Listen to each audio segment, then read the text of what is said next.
فرحان كالظبيل للهلولة حط سلاح حطوم حيلة نضربوا شوفار الليلة. Bishut Moreh Verabotai, vous êtes permis chez nos Hachem.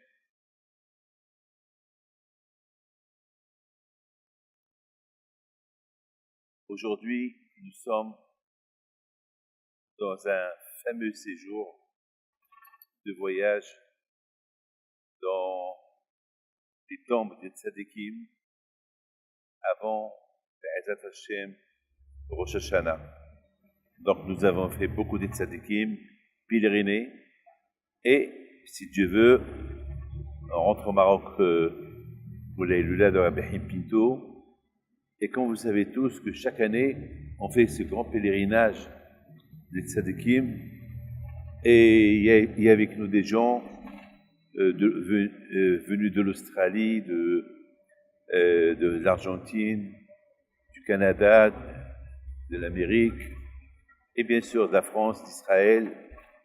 Et vraiment, on peut dire le mot, on est privilégié. Privilégié parce que c'est pas tout le monde qui peut trouver le temps pour venir faire ce pèlerinage-là. Deuxième chose, on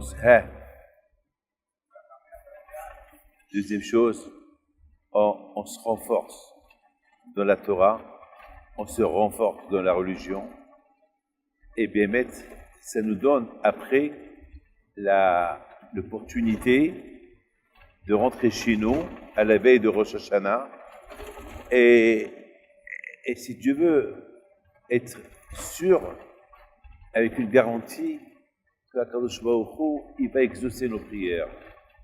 Parce que vous savez tous, la Rosh Hashanah, c'est une fête de conciliation entre nous et Akadosh Baruch Hu. Comme qui disent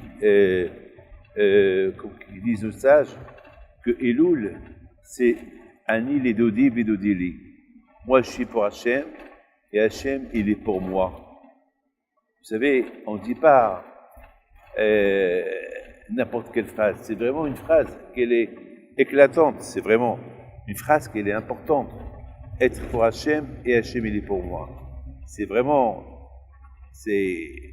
Il faut être convaincu. Donc, Baruch Hashem, avec les Mouna que nous avons, on sait très bien que Akadosh Baruch Hu va exaucer nos prières. Maintenant, mes amis, il faut savoir une chose. Ce voyage qu'on fait, c'est pas un voyage qui est simple. C'est un voyage qui est très dur. Vous savez, on ne dort pas, on est dans un camion. Bon, aujourd'hui, on était à Oman. Cheikh Abdel Ahmed Bressef, on nous a donné là-bas un bon repas. Mais quand même, le reste du temps, c'est dans le car sans... Enfin, c'est pas facile. Mais de l'autre côté, on fait un grand sacrifice pour aller pèleriner cette tzadikim-là. Mais la question se pose, est-ce que ça s'appelle ça un sacrifice? Je me suis posé la question, est-ce que ça s'appelle, est-ce qu'on ne fait pas ce pèlerinage sous prétexte de prendre des vacances? Parce que on est ensemble, on rigole, on mange, on est dans la nature, on est dans un car. Alors, est-ce que c'est pas un prétexte de prendre des vacances déguisées? Parce qu'il y a des vacances, il y a des vacances. Il y a des vacances qu'on prend le mois de juillet, août, mais il y a des vacances aussi, des vacances que ça ne s'appelle pas des vacances, ça s'appelle on est parti pèleriner, on a pris une semaine pour aller pèleriner. Par exemple, il y a des gens qui font du safari. Ils dorment dans les montagnes, ils dorment dans la nature. Ils marchent. Ça s'appelle ça des vacances. Ça s'appelle la souffrance. Parce que ceux qui font du safari, qui vont par exemple en Afrique du Sud, pour voir les lions, ils dorment dans la nature, et ils ont toujours peur d'un scorpion, d'un serpent, mais quand même, ils appellent ça des vacances. Mais c'est des vacances déguisées, parce que, au fait, c'est pas vraiment des vacances, c'est quand même c'est pas des hôtels de 5 étoiles, c'est pas des repas, et moi je fais des sandwichs, mais quand même, ça s'appelle vraiment des vacances, mais c'est des vacances déguisées. Alors, est-ce que nous, on ne fait pas des vacances déguisées? On veut en Ukraine, en Pologne, on est aux avions, on est dans un beau bus, et soi-disant, on ne dort pas toute la nuit. Et peut-être c'est pas un pèlerinage, peut-être c'est des vacances déguisées, c'est comme je l'appelle. Mes amis, il faut savoir une chose. Quand on appelle ça des vacances déguisées, donc vous appelez ça n'importe quel mot que vous voulez, il y a un plaisir. Vous savez, ces gens-là qui vont en Afrique du Sud, s'ils n'avaient pas le plaisir d'aller voir les lions, ils sont partis. Ils ont plaisir, c'est vrai. C'est vrai, c'est pas des vacances, mais c'est un plaisir. Alors là aussi, nous avons un plaisir d'être en contact avec ces grandes équipes-là. C'est vrai. C'est des vacances déguisées. C'est vrai, on est ensemble. On parle, on rigole, on boit. On est un groupe. Et surtout, on est entre nous. Et chacun, il n'a pas sa famille qui est ses enfants. On est entre hommes.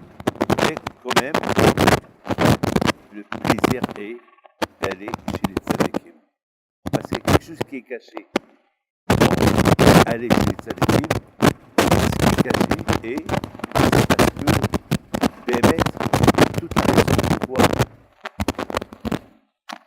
la raison pourquoi, on va, c'est parce qu'on sait qu'il y a Yom Hadin, il y a le jour du jugement, il y a Rosh Hashanah, il y a Kippour.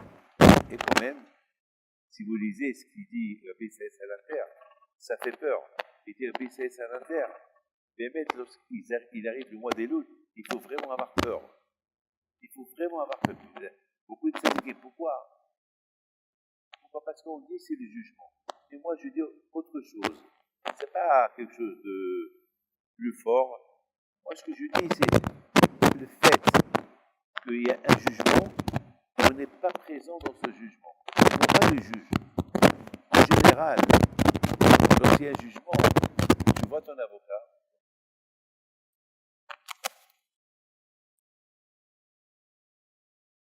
En général, lorsqu'il y a un jugement, tu vois ton avocat, tu vois ton juge, et tu vois ceux qui t'accusent. Il y a des témoins. Mais là, on voit ni l'avocat, on passe à Rosh Hashanah, on ne voit pas le juge, on ne voit pas ceux qui nous accusent, on ne voit rien du tout. Alors, au fait, on risque même de rigoler et dire, on est en train de... Mais qui me dit qu'il y a un jugement à Rosh Hashanah? Qui me dit qu'il y a un pardon? Qui me dit qu'il y a ça? Et qui me dit qu'il y a un jugement? Parce qu'on ne voit rien du tout. C'est avec l'Emouna, c'est avec notre conscience, c'est parce qu'on nous a éduqués, de dire on nous a dit que Rosh Hashanah, c'est le jour du jugement. Mais, Bémet, hein, il y a beaucoup de... Peut-être c'est la raison pourquoi les gens, beaucoup de fois, a priori, les sléhot, il devait avoir des millions de personnes se lever pendant les sléhot, pendant le mois d'Elul.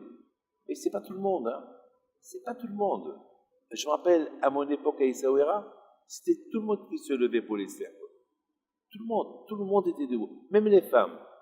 Parfois, il y avait plus de femmes que des hommes qui venaient écouter les sléhot. Je me rappelle ça au Maroc. Peut-être c'était de même en Algérie et en Tunisie. 100% c'était de même.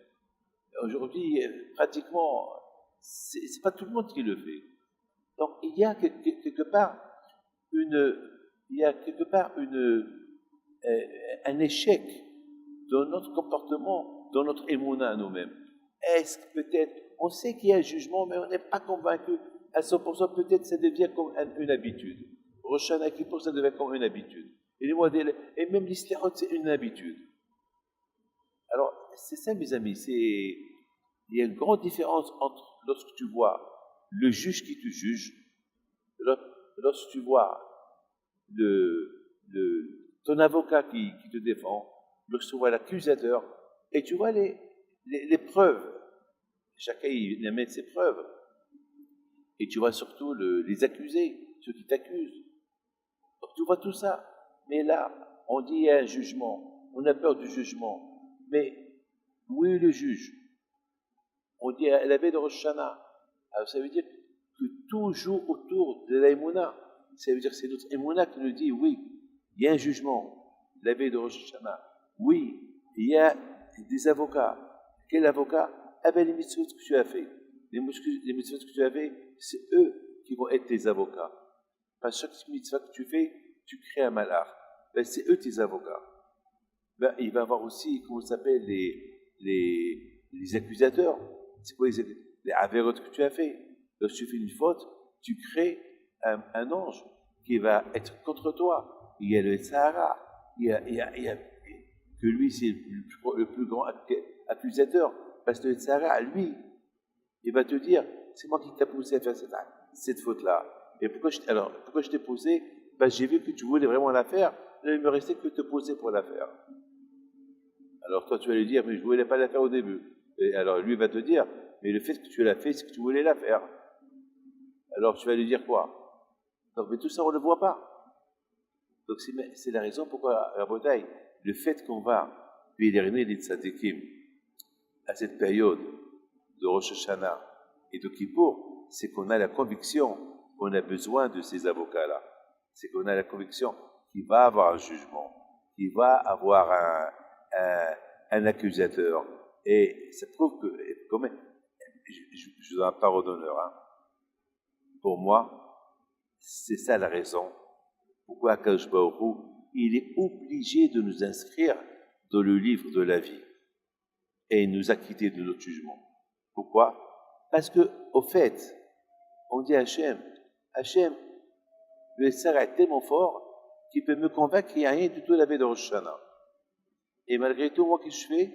Non seulement que je crois qu'il y a un jugement la veille de Rosh Hashanah, mais voilà, je voyage, et puis l'année de Tzadikim, et je fais la tzedaka, et je prie très fort, et j'entends le shofar, parce que je sais qu'il va avoir.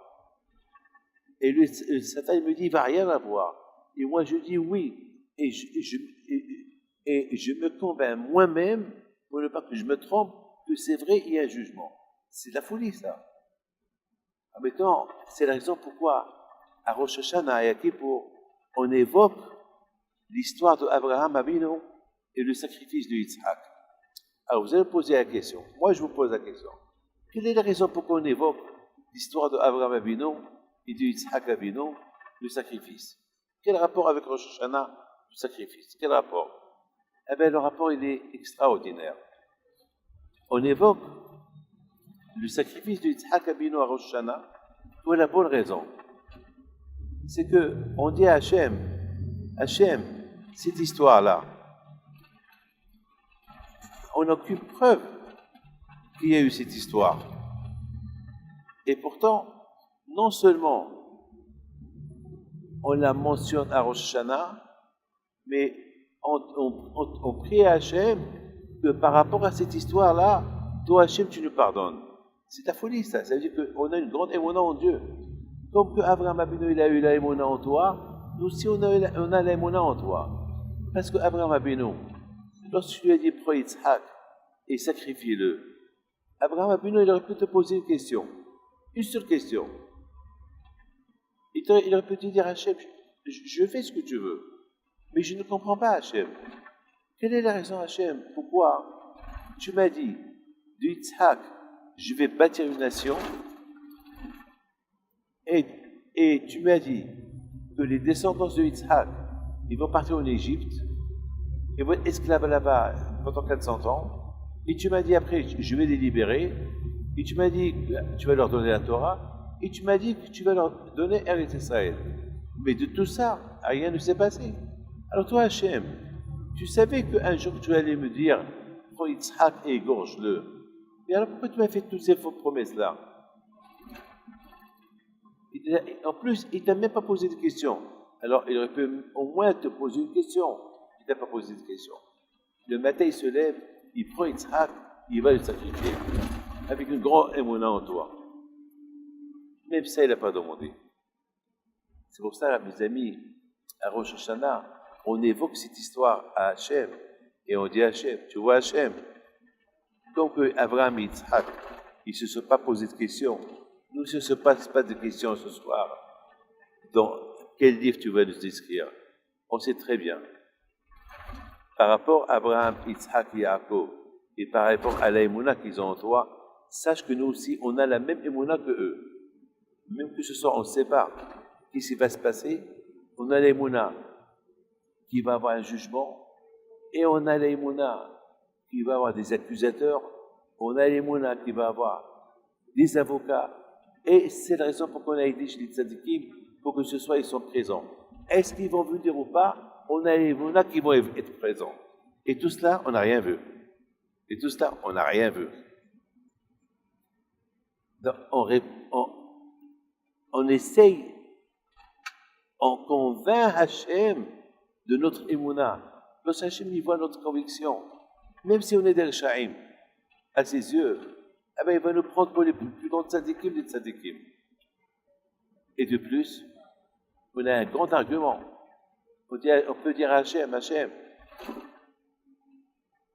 il y a eu beaucoup de tzadikim, il y a eu beaucoup de gens que les pauvres, ils ont pris comme nous l'année dernière, et ils ont fait tzedaka, et ils sont partis pèleriner tzadikim et tout, et cette année ils sont morts. Alors tout ce qu'ils ont fait, ils l'ont fait pour rien. Vous savez, mes amis, l'année dernière, il est venu avec nous un monsieur de l'Argentine. Pendant une semaine, il était avec nous dans le pèlerinage. Une semaine, le pauvre. Une semaine, il a quitté sa famille et il est reparti d'ici, après la Eloua de Behim Pito, chez lui, en Argentine. Il a passé Rosh Hashanah Kippour et à ce côté, il a fait un accident et il est mort. Donc, on aurait pu, cette année-là, on fait le même pèlerinage, mais le pauvre, lui, il n'est pas avec nous. On aurait pu nous dire, avec tout ce qu'il a fait l'année dernière, alors quoi, il a fait tout ça pour rien. Il est mort. Alors quoi? On ne se pose pas de questions. Pourquoi? Ben, c'est ça, Am Israël. Donc, Abraham, il ne s'est pas posé de questions à Hachem, nous aussi, on ne se pose pas de questions. Alors, quelqu'un qui ne se pose pas de questions, il s'appelle un tzaddik. Donc, on est automatiquement considéré, les veilles de Rosh Hashanah, comme des tzaddikim. Mes amis, je voudrais simplement vous dire la chose suivante. Que notre émouna en Hachem, elle est tellement forte et convaincante que sinon, il y a un problème dans notre émouna. Que Be'ezat Hachem, on va passer une bonne année et que nous allons, Be'ezat Hachem, être présents avec tous nos avocats, tous ces tzadikim qui vont faire un effort pour venir chez nous. Parce que, vous savez, il faut savoir une chose, que les tzadikim, ils descendent de là-haut. Parce que lorsqu'on va pèleriner les tzadikim, Hachem Tov, Rabbi Haïm Pinto, on l'appelle, il descend. Parce que le tzadik, tu l'appelles. Lorsque tu vas à sa tombe, vous savez que d'après la Kabbalah, il y a des tzadikim que Mamash, il dort sur la tombe pour avoir une connexion avec le tzadik. Nous, on ne le fait pas. Parce qu'on n'a pas on n'est pas aussi tzaddik que ces tzadikim-là que eux, ils faisaient ce que je viens de vous dire. Nous, ça suffit pour nous d'aller pèleriner, embrasser la tombe et point final. Mais des vrais tzadikim, c'est ce qu'ils faisaient. Mais pour qu'ils faisaient ça, parce que pendant qu'ils font les shtathout, lorsqu'ils sont en train de pèleriner le tzaddik, on appelle le tzaddik. Et le tzaddik, il descend. Vous avez compris? On l'appelle, il descend. C'est comme par exemple lorsque vous allumez une veilleuse d'un tzaddik. Il faut savoir que le tzaddik, lui, ne descend pas. Mais, dans la Kabbalah, on dit que lorsque tu allumes la veilleuse d'un tzaddik, cette veilleuse-là, elle monte là-haut, elle pousse le tzaddik. Le sadique, il voit pourquoi il est poussé, alors il voit le monsieur qui l'allume. Alors, il entend sa prière, mais il ne descend pas.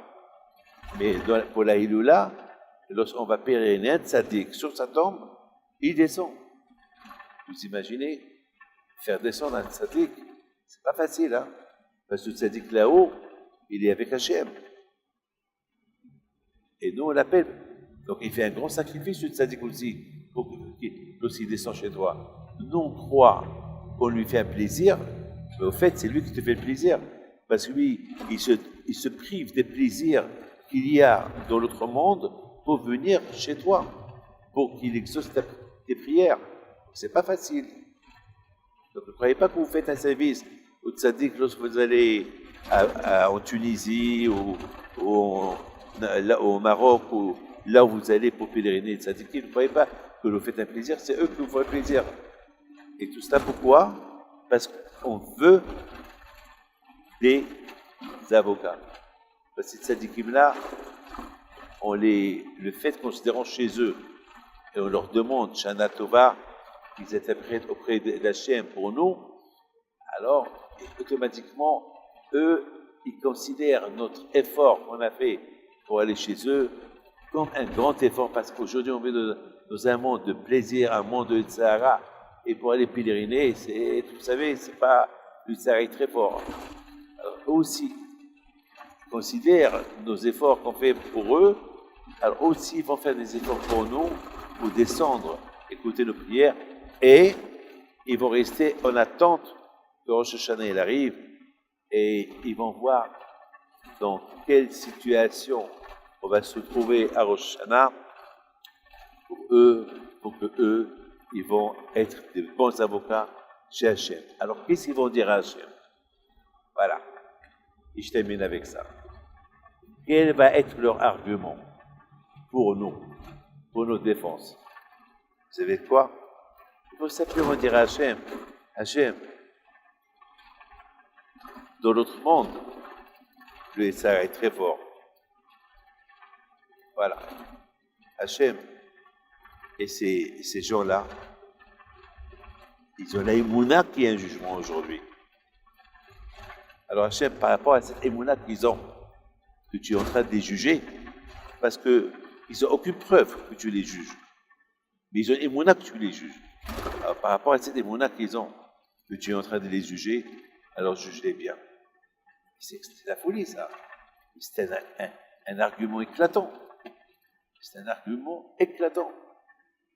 Donc, avec les deux dieux, le bon Dieu fasse que toute prière monte chez Hachem avec les rassons. Et maintenant, on va chez Baal Shem Tov. On pensera à vous. Que Dieu vous protège jamais.